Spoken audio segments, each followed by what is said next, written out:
নানা ব্যস্ততার কারণে শারীরিকভাবে অসুস্থ ছিলাম এবং কোনো একটি উপযুক্ত অজুহাত মিলে না আসতে পারলে যারা নেই খুশি হতাম। কিন্তু মুক্ত মঞ্চ হচ্ছে মুক্ত আহ্বান, এখানে না আসতে পারা যায় না, তাও যখন সন্তানরা ডাকে। এর মধ্যে আমি দেখছি যে অনেক গুণীজন মঞ্চ আমাদের দর্শক সারিতে আছেন, যারা বরং মঞ্চে এসে কথা বললেই আমি শুনে বেশি প্রীত হতাম।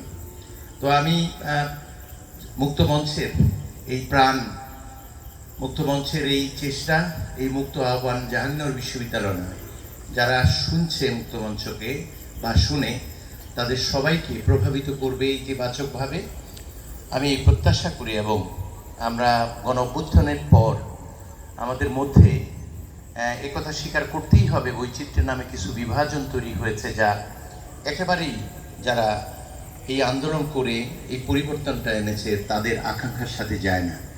ফলে মুক্তমঞ্চের এই আয়োজন সেই ঐক্য তৈরি করার ক্ষেত্রে ভূমিকা রাখবে আমি বিশ্বাস করি। এবং আমরা সকলে মিলে শুধু যে বিজয় অর্জন করেছি, একটা বৈষম্য এবং একটা অনাকাঙ্ক্ষিত ব্যবস্থার থেকে আমরা এসেছি সত্য, কিন্তু সেটা যে সুফল, সেটা যদি আমরা না নিতে পারি, ৭১ পরবর্তী ৯০ পরবর্তী আমাদের যে হতাশা ছিল সেটা আমাদের আবার পেয়ে বসবে। কোনোভাবেই আমরা সেটা চাই না।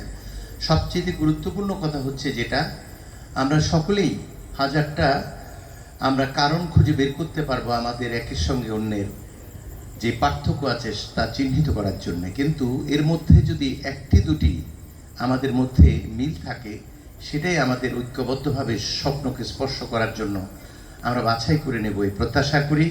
এবং আমাকে আমন্ত্রণ জানানোর জন্য আবারও কৃতজ্ঞতা জানাই।